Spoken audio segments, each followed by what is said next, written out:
Excellences, Monsieur le Président de l'Assemblée générale, Monsieur le Secrétaire général des Nations unies, Excellences, Mesdames, Messieurs les chefs d'État et de gouvernement, Mesdames, Messieurs les chefs de délégation, distingués délégués, chers compatriotes, j'ai l'immense honneur de représenter ici à la tribune de l'Assemblée générale des Nations unies, à un carrefour particulier de son histoire, le peuple haïtien, digne et fier, qui, malgré les tempêtes de tous ordres, a toujours su se relever. Première république noire du monde, Haïti porte dans ses entrailles la fierté d'une lutte héroïque pour la liberté et la dignité humaine.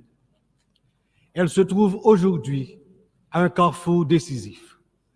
C'est donc avec le poids de cette histoire et l'espoir d'un avenir meilleur que je m'adresse à vous, en appelant à la solidarité agissante de la communauté internationale. Permettez-moi tout d'abord d'adresser mes chaleureuses félicitations à vous, Son Excellence Philémon Yang, ancien Premier ministre du Cameroun, pour votre élection en tant que président de cette 79e session de l'Assemblée générale. Haïti se tient fermement à vos côtés et vous assure de tout son soutien tout au long de votre mandat afin de faire de cette session un succès pour l'ensemble de la communauté internationale. Qu'il me soit permis aussi de saluer l'excellente qualité du travail accompli au cours de la 78e session par votre prédécesseur, Son Excellence, M. Denis Francis de Trinité et Tobago, qui a su conduire les travaux avec dextérité, sagesse et leadership. Je saisis également cette occasion pour exprimer au nom du peuple haïtien toute notre gratitude à vous, Monsieur le Secrétaire général Antonio Guterres, pour votre visite en Haïti, votre présence sur notre sol et votre soutien indéfectible à notre démarche auprès du Conseil de sécurité, notamment pour renforcer la police nationale d'Haïti. Vos récentes interventions en faveur d'Haïti ont été vivement appréciées et resteront gravées dans nos mémoires.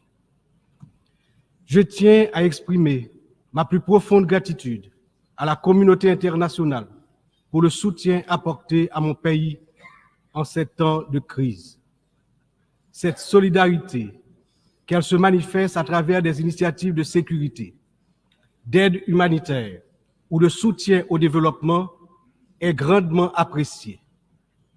Par cette coopération continue et mieux adaptée, Haïti se remettra plus forte, plus résiliente et engagera confiante sa marche assurée vers le développement et le progrès. Je salue ici tous les compatriotes haïtiens à travers le monde, qui, tout en restant attachés à leur pays natal, sont obligés de chercher d'autres cieux plus cléments pour gagner leur vie. Tout le monde reconnaît qu'ils sont de rudes travailleurs.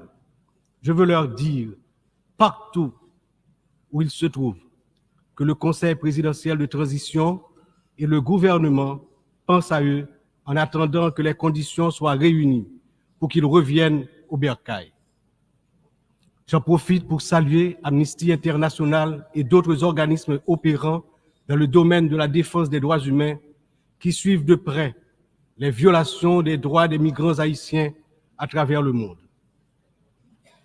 Je me permets, au nom du peuple haïtien, de saluer fraternellement tous les amis d'Haïti qui ont fait preuve de solidarité envers les migrants de notre pays, en particulier ceux résidant à Springfield dans l'Ohio aux États-Unis. La longue histoire d'amitié et de solidarité réciproque entre nos deux nations, depuis notre participation à la bataille de Savannah en 1779, nous permet de dire avec confiance que le peuple américain rejette toute incitation à la haine contre notre communauté. La participation active des immigrés haïtiens à différents niveaux de la vie des États-Unis est tangible et significative. À cet égard, les passions qui émergent naturellement lors d'une campagne électorale ne devraient en aucun cas servir de prétexte à la xénophobie ou au racisme dans un pays tel que les États-Unis, une nation forgée par des immigrants de toutes origines et qui s'est érigée en modèle de démocratie à l'échelle mondiale. Monsieur le Président, Excellences, Mesdames et Messieurs, le thème de cette 79e Assemblée générale, ne laisser personne de côté, agir ensemble pour la paix, le développement durable et la dignité humaine des générations présentes et futures, résonne profondément avec les défis majeurs auxquels le monde est confronté aujourd'hui. Ce thème est un appel urgent à l'unité et à la coopération internationale dans un contexte où les inégalités, les conflits et la crise climatique exacerbent la vulnérabilité de millions de personnes à travers le globe. Alors que de nombreuses nations peinent à atteindre les objectifs de développement durable, il est plus que jamais nécessaire de garantir que toutes les voix, en particulier celles des plus marginalisées, soient incluses dans les processus de décision mondiaux. Cette thématique revêt également une importance capitale dans le contexte de la crise actuelle en Haïti. Il incarne l'essence même de notre lutte pour restaurer la paix et la stabilité, tout en assurant que chaque citoyen haïtien, chaque citoyenne puisse jouir de ses droits fondamentaux. Agir ensemble, comme le souligne le thème, est essentiel pour Haïti, car notre redressement ne peut se faire pleinement sans cette solidarité internationale. Monsieur le Président, Excellences, Mesdames et Messieurs, aujourd'hui, notre monde est confronté à des défis d'une ampleur sans précédent, des défis qui préoccupent profondément l'ensemble de la communauté internationale. Les Nations Unies, dans leur mission historique de promouvoir la paix, la sécurité et le développement durable, se retrouvent en première ligne face à des crises qui menacent non seulement des nations isolées, mais l'ensemble de l'humanité. Le changement climatique est sans doute l'un des plus grands périls de notre époque. D'après les données récentes du groupe d'experts intergouvernemental sur l'évolution du climat, la température mondiale a déjà augmenté d'environ 1,1 degré centigrade depuis l'ère pré-industrielle. Cette élévation a provoqué une intensification des phénomènes climatiques extrêmes, tels que les ouragans, les sécheresses, les inondations, des catastrophes qui affectent particulièrement les nations les plus vulnérables comme Haïti. En 2023, le Programme des Nations Unies pour le développement a estimé que plus de 100 millions de personnes supplémentaires risquent de basculer dans la pauvreté d'ici à 2030 en raison des effets du changement climatique. Pour Haïti, qui fait partie des pays les moins émetteurs de gaz à effet de serre, mais qui ont subi les impacts les plus dévastateurs, cette crise mondiale exacerbe nos difficultés à garantir la sécurité alimentaire, l'accès à l'eau potable et la stabilité économique. Les conflits armés continuent également de semer la destruction et de ravager des vies humaines.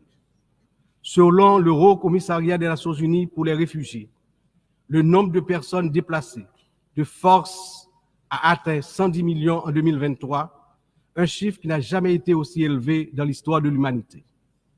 Que ce soit en Syrie, en Ukraine ou dans la région du Sahel, ces conflits prolongés exacerbent la pauvreté, détruisent des infrastructures vitales et entraînent des flux massifs de réfugiés. Le monde ne peut rester inactif alors que des millions d'hommes, de femmes et d'enfants fuient les violences en quête de sécurité et de dignité. L'engagement de la communauté internationale est plus que jamais nécessaire pour trouver des solutions diplomatiques et promouvoir des initiatives de consolidation de la paix. Un autre défi majeur concerne les inégalités économiques qui continuent de se creuser. Selon le rapport sur le développement humain 2023 du PNUD, près de 1,2 milliard de personnes vivent encore dans la pauvreté multidimensionnelle, c'est-à-dire qu'elles manquent d'accès à des services essentiels tels que la santé, l'éducation et des conditions de vie décentes. La pandémie de Covid-19 a amplifié ces inégalités, poussant des millions de personnes supplémentaires dans la pauvreté. Pour des nations comme Haïti, l'impact a été dévastateur. Avec un taux de pauvreté des plus élevés, le pays fait face à des défis structurels profonds. Mais ces inégalités ne sont pas seulement un problème haïtien, elles sont un problème mondial qui requiert des réformes économiques globales. En outre, les défis liés à l'insécurité alimentaire se sont intensifiés ces dernières années. Selon l'Organisation des Nations Unies pour l'alimentation et l'agriculture, plus de 735 millions de personnes dans le monde ont souffert de la faim en 2022, une augmentation alarmante qui reflète les perturbations causées par les conflits, les crises économiques et le changement climatique. Haïti, malheureusement, ne fait pas exception. Le Programme alimentaire mondial a récemment souligné que près de la moitié de la population haïtienne est en situation d'insécurité alimentaire aiguë. Cette situation n'est pas seulement une urgence humanitaire, mais une menace pour la stabilité de notre nation. Nous devons travailler ensemble pour renforcer les systèmes agricoles, garantir un accès équitable aux ressources alimentaires et lutter contre la faim de manière concertée et durable. Enfin, les progrès technologiques apportent de nouvelles opportunités, mais également de nouvelles menaces. L'accélération du développement de l'intelligence artificielle, la prolifération des cyberattaques, la désinformation mettent en danger la stabilité des démocraties à travers le monde. Le rapport de l'Union internationale des télécommunications montre que la fracture numérique reste un défi majeur avec près de 2,7 milliards de personnes n'ayant toujours pas accès à Internet en 2023. Haïti étant l'un des pays les moins connectés, doit impérativement bénéficier de soutien pour combler cette fracture numérique et participer pleinement à l'économie mondiale du XXIe siècle. Cette année, Haïti réaffirme son engagement en faveur de la préservation de notre patrimoine commun, les océans. C'est pourquoi j'annonce aujourd'hui avec fierté que Haïti signera l'accord sur la biodiversité marine au-delà des juridictions nationales, adopté le 19 juin 2023 et ouvert à la signature depuis le 20 septembre 2023. Cet accord est un outil crucial pour garantir la protection de la biodiversité marine, promouvoir une exploitation durable des ressources marines et renforcer la résilience des États insulaires comme le nôtre face aux défis du changement climatique. Haïti est déterminé à collaborer avec la communauté internationale pour s'assurer que cet accord profite à toute l'humanité, tout en contribuant à la protection des écosystèmes marins dont nous dépendons tous. Ces défis mondiaux ne peuvent être relevés que par un engagement renouvelé en faveur du multilatéralisme, de la solidarité et de l'action collective. Haïti, malgré ses difficultés, se tient prête à collaborer avec la communauté internationale pour surmonter ces crises et bâtir un avenir où la paix, la justice et la dignité humaine triomphent. Mais nous ne pouvons y arriver seuls. C'est ensemble que nous devons agir pour garantir que personne ne soit laissé de côté. Excellences, Mesdames, Messieurs, en proclamant l'indépendance d'Haïti le 1er janvier 1804, le général Jean-Jacques Dessalines, père fondateur de notre patrie, a donné aux droits de l'homme leur caractère universel. En d'autres termes, avec le triomphe de la révolution haïtienne de 1804, ayant lancé le processus de démantèlement de l'ordre colonial et esclavagiste, les droits de l'homme ont cessé d'être uniquement les droits de l'homme blanc pour devenir les droits de tous les hommes, de toutes les femmes, c'est-à-dire les droits de l'humanité tout entière. À ce titre, en tant que représentant de la République d'Haïti, porte-parole officielle du peuple haïtien, je me vois dans l'obligation d'attirer l'attention des dirigeants des grandes puissances sur le danger de guerre nucléaire menaçant l'existence des peuples sur tous les continents. Dans cette optique, au nom de la République d'Haïti, je lance un vibrant appel aux chefs d'État de tous les pays membres des Nations Unies pour leur demander d'éviter à l'humanité le péril de la fin de la civilisation sur Terre. Monsieur le Président, Excellences, Mesdames et Messieurs, je m'exprime aujourd'hui avec l'expérience de plusieurs années consacrées au service de mon pays. Mon parcours politique, profondément ancré dans l'histoire d'Haïti, m'a permis de traverser de nombreuses épreuves, toujours avec un même objectif, le progrès de mon pays, la fierté, la dignité restaurée et le bien-être du peuple haïtien meurtri. Ayant présidé le Sénat de la République de 1995 à 2000, puis ayant été témoin de moments critiques de notre histoire politique, j'ai vu de près les défis auxquels notre nation a été confrontée. Mon engagement politique remonte à une époque où les luttes pour la stabilité et la démocratie étaient omniprésentes. Aujourd'hui, en tant que président du Conseil présidentiel de transition, je me retrouve à nouveau à un moment charnière de l'histoire d'Haïti. Mon parcours m'a enseigné que la résilience et la volonté collective sont les seules voies pour garantir un avenir stable et prospère.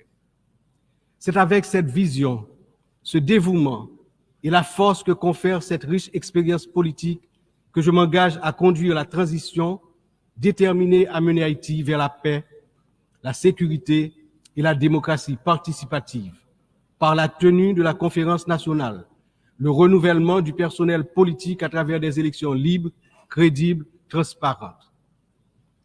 Le peuple haïtien, malgré ces épreuves auxquelles il est confronté, refuse de se laisser submerger par le désespoir.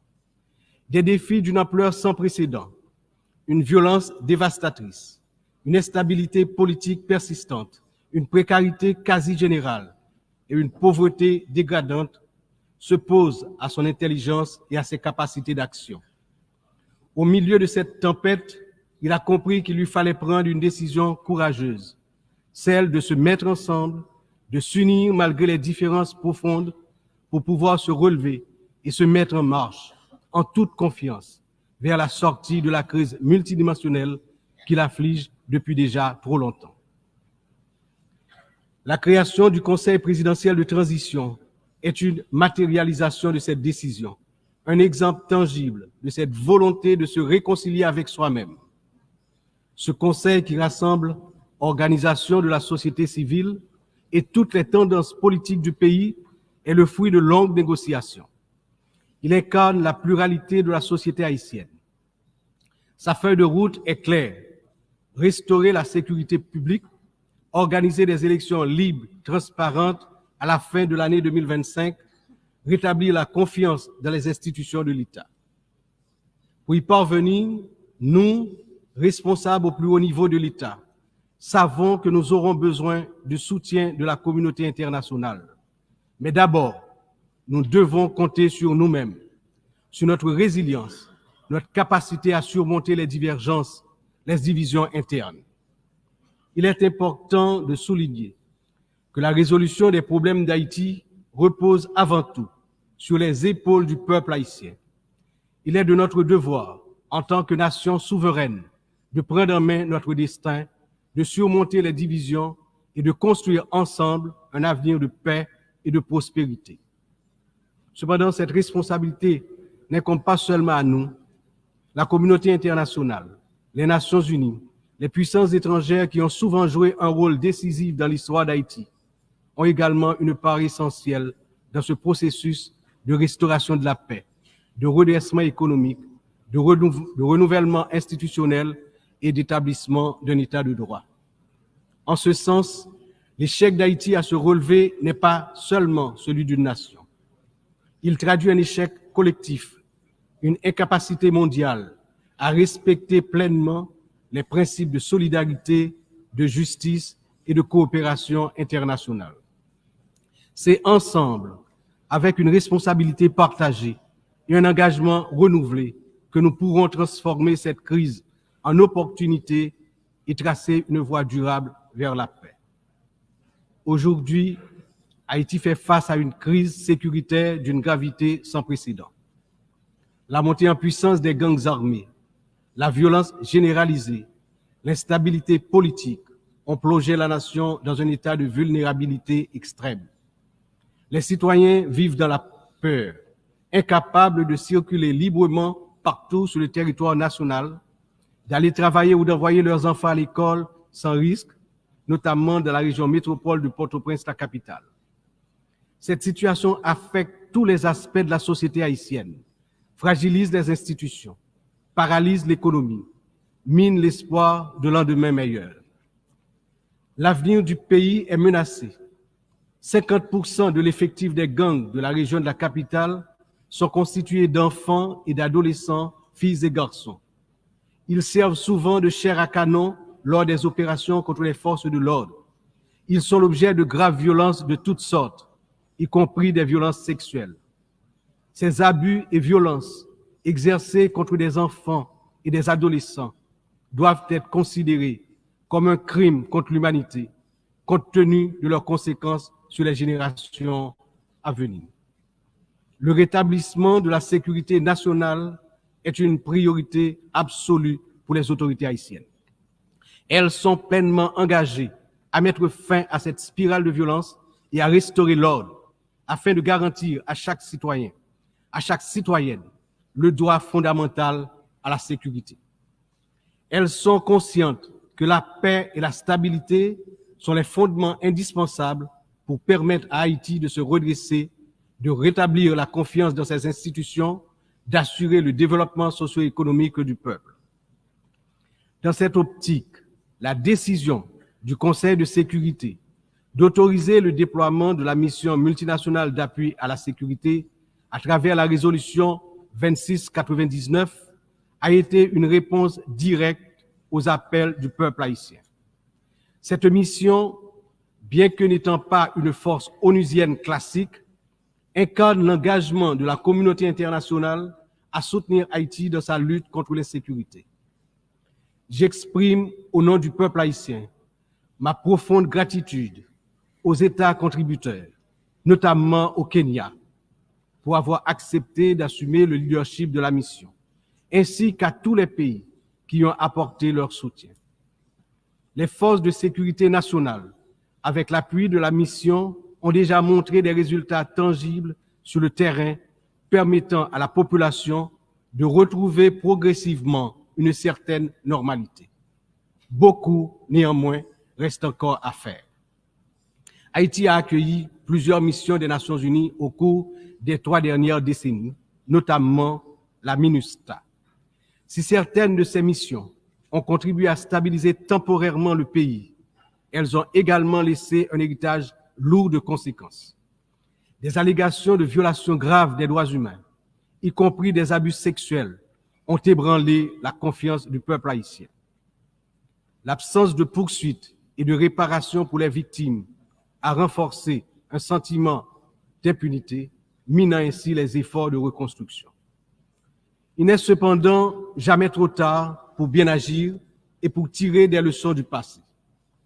En repensant l'approche, nous avons l'opportunité de redorer le blason des missions internationales en Haïti et de construire un avenir meilleur pour le peuple haïtien.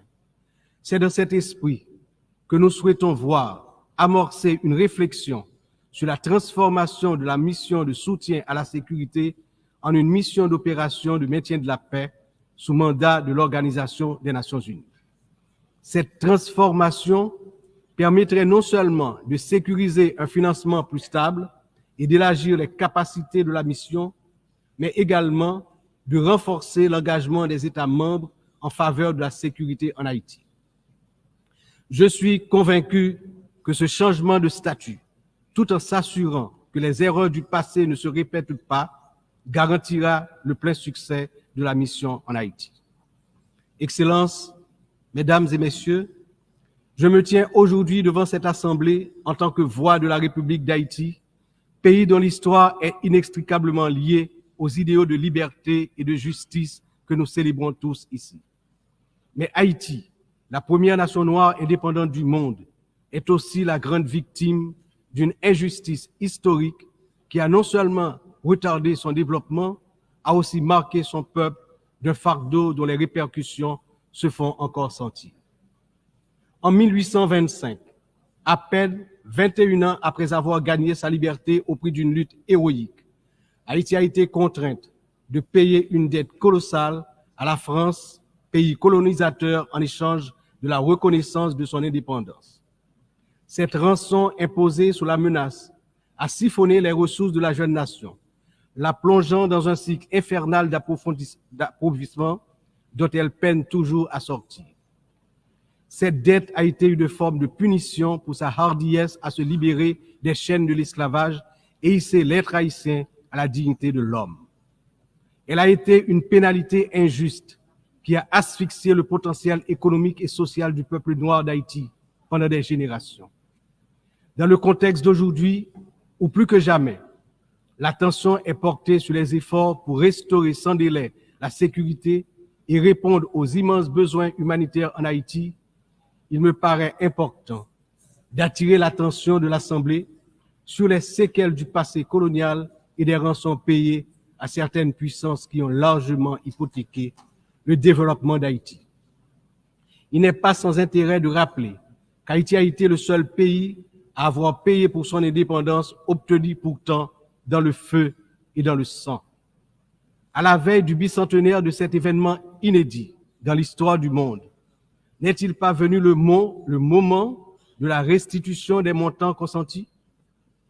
À cet égard, mon pays s'est félicité des propositions formulées par un certain nombre de gouvernements et également certaines agences des Nations Unies pour des actions concrètes en vue de la reconnaissance, la réparation et la restitution des torts du passé.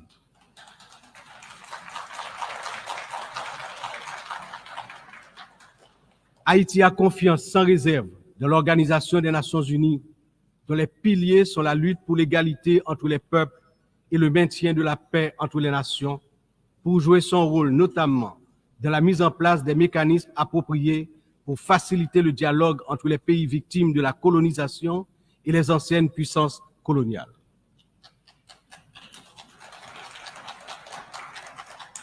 Ici, à cette 79e session de l'Assemblée générale, Haïti est par mon entreprise, non pas simplement pour revendiquer une réparation, mais pour poser une question de principe, celle de la justice immanente. Ma démarche est résolument engagée, structurée et bien documentée. Le Comité national de restitution et réparation, en collaboration avec la Commission des réparations de la CARICOM, a déjà entrepris des travaux exhaustifs sur ce sujet. Nous demandons la reconnaissance d'une dette morale et historique et la mise en œuvre de réparations justes et appropriées qui permettront à notre peuple de se libérer des chaînes invisibles de ce passé injuste. Excellences, Mesdames et Messieurs, l'histoire nous enseigne que les nations ne se relèvent pas dans l'isolement, mais dans l'union des forces, dans l'engagement résolu à bâtir un avenir commun. Haïti, cette terre qui a offert au monde un symbole de liberté inébranlable et qui a aidé plusieurs nations à se libérer du joug du colonialisme barbare, ne cherche pas la charité, mais la justice, le respect,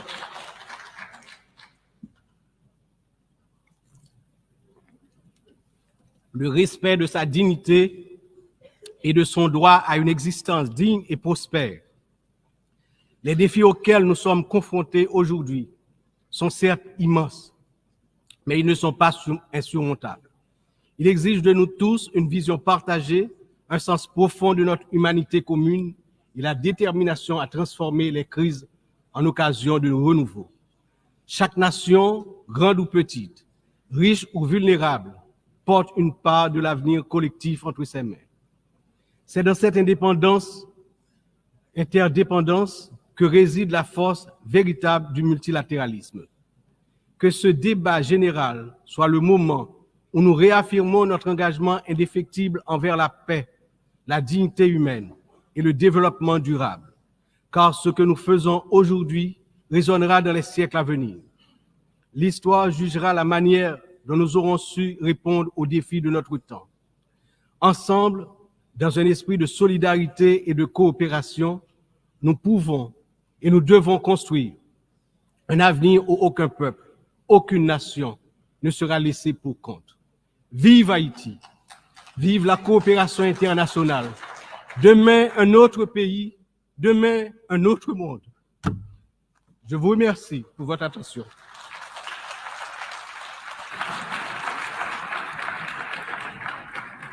Je remercie au nom de l'Assemblée le président du Conseil présidentiel de la transition de la République de Haïti.